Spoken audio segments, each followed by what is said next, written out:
Hello students, अभी अपन पास adjustment का एक क्वेश्चन कर रहे हैं. This is question number 46. A, B और C were partner in a firm.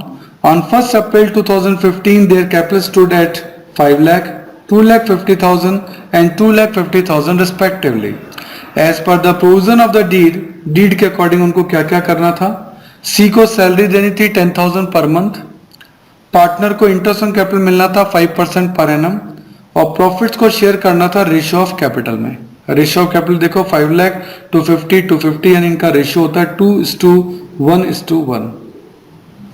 ये इनका रेशियो होता है. बट हमने किया क्या. The net profit for the year ended 330, साल भर का प्रॉफिट 330 था, वह डिवाइडेड इक्वली. हमने उसको इक्वली बांट दिया, जबकि बांटना कौन से रेशियो में था 2:1:1 में. तो ये पहला क्वेश्चन अपन कर रहे हैं जिसमें कि प्रॉफिट हमने गलत रेशियो में बांट दिया. सही है, बांटना 2:1:1 में था और हमने बांट इक्वली दिया. एक गलती तो ये. दूसरा, सी को सैलरी देनी थी वो नहीं दी. एक पार्टनर्स को इंटरेस्ट ऑन कैपिटल देना था वो नहीं दिया और हमने प्रॉफिट को इक्वली गलती से बांट दिया. Pass an adjustment entry to rectify the above error. इन गलतियों को दूर करने के लिए एक रेक्टिफिकेशन एंट्री दीजिए. इसका मतलब ये पास एडजस्टमेंट का क्वेश्चन है. पुरानी की गई गलतियों को आपको सुधारना है. कैसे, देखते हैं. तो इसके लिए हम पास एडजस्टमेंट स्टेटमेंट बनाएंगे. एक तो आपका है पर्टिकुलर्स. पार्टनर्स के नाम है ए, बी, सी और एक कॉलम आपका एक्स्ट्रा बनता है किसका, फर्म का. ठीक है. इन सभी में आपके debit credit, debit credit, debit credit, debit credit column बन गए. सबसे पहली गलती हमने इस क्वेश्चन में ये की थी कि हमने प्रॉफिट को गलत रेशियो में बांट दिया था. तो सबसे पहले हम क्या करेंगे, इसमें हम प्रॉफिट को कैंसिल्ड करेंगे. ठीक है, प्रॉफिट को कैंसिल करेंगे. प्रॉफिट आपका 3,30,000 था, हमने उसको गलती से इक्वली बांट दिया था. है ना, कैसे बांटा था, इक्वली बांट दिया था. तो हम पार्टनर से ये प्रॉफिट वापस ले लेंगे कि भाई हमने गलती से तुमको इक्वली बांट दिया है तो हम ये प्रॉफिट आपसे वापस ले रहे हैं. तो ये पार्टनर के लिए नुकसान होगा और डेबिट साइड में आएगा. तो 3,30,000 को 1:1:1 में बांटेंगे. This is 1,10,000 debit, 1,10,000 debit and 1,10,000 debit में आएगा. ठीक है. और यहाँ डेबिट में आया है तो फर्म में तो रिवर्स साइड में आता है, तो वहां क्या आएगा 3,30,000 क्रेडिट के अंदर. सही है, यहाँ डेबिट हुआ है, यहाँ क्रेडिट हुआ. अब क्या क्या देना भूल गए. According to point number A, C को सैलरी मिलनी चाहिए 10,000 पर मंथ, तो टोटल हो गई 1,20,000. तो सैलरी देते हैं हम किसको, सी को. तो सी के लिए फायदा है, सी के क्रेडिट में लिखो 1,20,000. 10,000 पर मंथ है तो 12 मंथ का कितना हो गया 1,20,000. यहां क्रेडिट में आई है तो फर्म के डेबिट में आ जाएगी 1,20,000. सही है, आगे चलते हैं. पॉइंट नंबर बी में लिखा था partner were entitled to interest on capital at the rate of 5% per annum. तो इंटरेस्ट ऑन कैपिटल इनको देना है.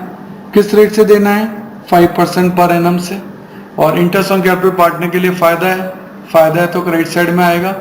एक ही क्रेडिट साइड में एक ही कैपिटल कितनी है, सेकंड लाइन में देखो 5 लाख. 5 लाख का 5% दैट इज 25,000. बी की कैपिटल है 2,50,000, इसका 5% हो गया 12,500 और सी का भी हो गया 12,500. ठीक है. इन तीनों में क्रेडिट हुई है तो फर्म में डेबिट होगी 25 प्लस 12,500 प्लस 12,500, 50,000 रुपीज आपके डेबिट हो गए. और पॉइंट नंबर सी में कहा था कि प्रॉफिट को रेशियो ऑफ कैपिटल 2:1:1 में बांटना है, तो वो अब हम बांट देंगे. पहले जो गलती से 1:1 में बांट दिया था उसको हमने डेबिट करके कैंसिल कर दिया. सैलरी देनी है, क्रेडिट कर दी. आईओसी देना है, क्रेडिट कर दिया. इसके कॉन्सिक्वेंस से फर्म में डेबिट और क्रेडिट हो गए. अब एक लाइन छोड़कर डेबिट फर्म का टोटल करेंगे. फर्म का क्रेडिट का टोटल आ रहा है 3,30,000, ये फर्म के लिए फायदा हुआ. और डेबिट का टोटल आ रहा है 170.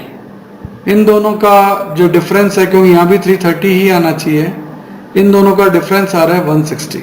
ठीक है ना, 160. This is 160. तो इसका मतलब 160 का प्रॉफिट हो गया. भाई इनकम तो इतनी, खर्चे हुए ये दोनों, प्रॉफिट हो गया 160 का. इसको प्रॉफिट कहेंगे और इसको बांटना पड़ेगा अपन को पार्टनर्स के बीच में। इसको बोलेंगे क्या? Profit due to these adjustment. कितना प्रॉफिट है? 160 का, और उनको कैपिटल रेशियो में बांटना है जो कि आपका 2:1:1। तो 1,60,000 को 2:1:1 में बांटेंगे तो यहाँ डेबिट हुआ है, यहाँ क्रेडिट होगा, दैट इज 80,000, क्रेडिट होगा 40,000, क्रेडिट होगा 40,000, ये आपका हो गया 2:1:1 में। तो सबसे पहले प्रॉफिट को कैंसिल किया, डेबिट किया, सैलरी देनी थी, क्रेडिट कर दी सी के अंदर, आईओसी तीनों को देना था, क्रेडिट कर दिया, इसका रिवर्स फर्म में किया, बैलेंसिंग फिगर में फर्म में यह प्रॉफिट निकला, इस प्रॉफिट को तीनों में बांट दिया। अब सिंपल टोटल करो, इसका टोटल आ रहा है 1,10,000, 80 and 25 इसका आ रहा है आपका 1,05,000, ठीक है। बी का आ रहा है डेबिट का टोटल 1,10,000 और 40 and 12 दैट इज 52,500। सी का डेबिट का टोटल आ रहा है 1,10,000, क्रेडिट का टोटल आ रहा है 120 and 40 160 and 12 172,500। ये लो जी टोटल आ गया। बराबर नहीं करना है, जबकि इसको अपन ने बराबर करके देखा था, लेकिन इनको बराबर नहीं करना है। अब ग्रेटर बैलेंस देखिए, ग्रेटर बैलेंस यानी बड़ी साइड कौन सी है? ये 110 है, ये 15 है, तो इसका मतलब इसकी 5,000 ज्यादा है। जो ज्यादा वाली साइड है वहां लिखा 5,000, डेबिट साइड ज्यादा है तो लिखा डेबिट। इन दोनों में भी डेबिट साइड ज्यादा है, कितनी ज्यादा है? ये आपकी है 57,500 रुपीज डेबिट, ये भी डेबिट होगा। और सी की क्रेडिट साइड ज्यादा है, कितनी ज्यादा है? 62,500 क्रेडिट। इस तरीके से ये दोनों तो डेबिट होंगे, ये क्रेडिट होगा, तो इन दोनों को डेबिट करें, ए और बी को। तो एंट्री होगी as capital account debit 5,000, B का B's capital account debit 57,500 to C's capital account 62,500। ये आपकी जर्नल एंट्री है जो कि जर्नल के अंदर आपकी होगी। सही है। तो ये आपका पास एडजस्टमेंट का तरीका है। प्रॉफिट को कैंसिल क्यों किया? क्योंकि प्रॉफिट को हमने गलत रेशियो में बांटा था। जब भी आप प्रॉफिट को गलत रेशियो में बांटोगे, आपको प्रॉफिट को कैंसिल करने की एक स्पेशल स्टेप लगानी पड़ेगी। रेस्ट इज सेम, बाकी लास्ट क्वेश्चन जैसे ही है। ओके, बाकी सेम नंबर का एग्जाम्पल करें तो अच्छी प्रैक्टिस हो जाएगी। Okay, thank you.